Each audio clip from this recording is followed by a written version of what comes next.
I tell you, if Kyle Busch isn't the best pure driver in NASCAR, I'll eat my hat. Not wearing a hat. Kyle Busch. Richmond, he was magnificent.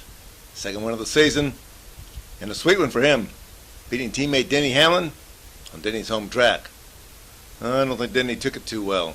Been a rough season for Denny, and he really wanted to win. He and Kyle had the best cars.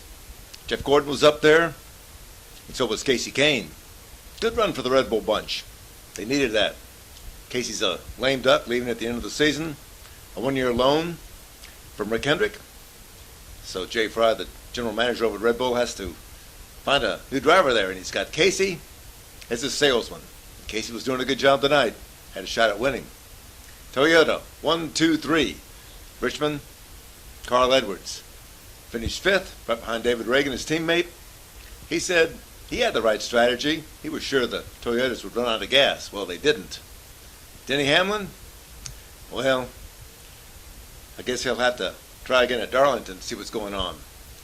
Hot track, hot action, hot race. I tell you, slow start, hot in the middle, pretty hot at the finish line too. And what's the deal between JuanPablo Montoya and Ryan Newman? Ever since their run-in at Homestead in 2006, wasn't that JuanPablo's first race? Remember the fiery crash when he tried to brush Ryan out of the way and Ryan took offense at that? Well, they've had something going on for several years, and they had it going on again tonight. Ryan bumped him a little bit first time, and when JuanPablo got in the wall, needed 2 laps for repairs, came back out on the track and dumped Ryan. Ryan didn't like that at all. Thought there'd be some fisticuffs back in the garage area. Not that that'd be bad for the sport. The sport needs a little feistier image than what it's got right now. But JuanPablo left without talking. Newman said he'd go over to the NASCAR hauler and see what they thought about things. Hey, I don't know what those guys are thinking over there right now. Looked to me like it was a pretty good deal. A lot of action. And Kurt Busch, Kyle's brother, boy, he had a rough night.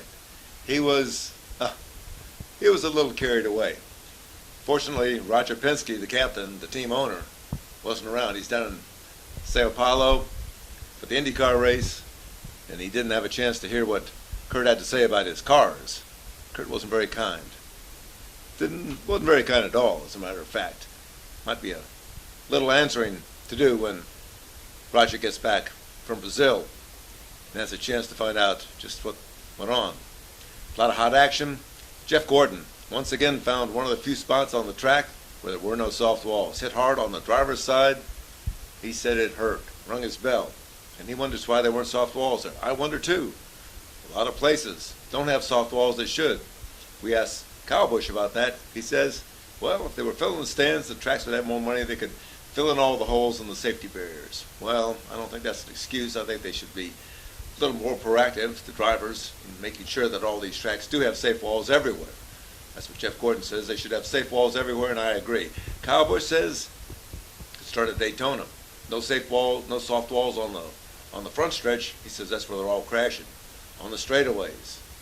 Hey, maybe they need to pay attention down there in Daytona. Maybe NASCAR needs to pay attention and make sure we got soft walls everywhere we need to go. Jimmy Johnson and Dale Earnhardt Jr., boy, they were no-shows. I don't know what's wrong, but they weren't there. They struggled in, but no-shows. Disappointing night for the Hendrick bunch, all in all. Early on, it was Jeff Gordon and Mark Martin looking really strong, and then the crash took out Jeff, left Mark with a badly damaged car, and that's it. Kyle Busch winning Richmond, and now it's on to Darlington. Carl Edwards still atop the points, and Darlington, 200 miles an hour on a track that small. I hope these guys have cooled off by the time we get down there. Mike Mullen from MikeMullen.net. Saturday night, Richmond International Raceway, Kyle Busch.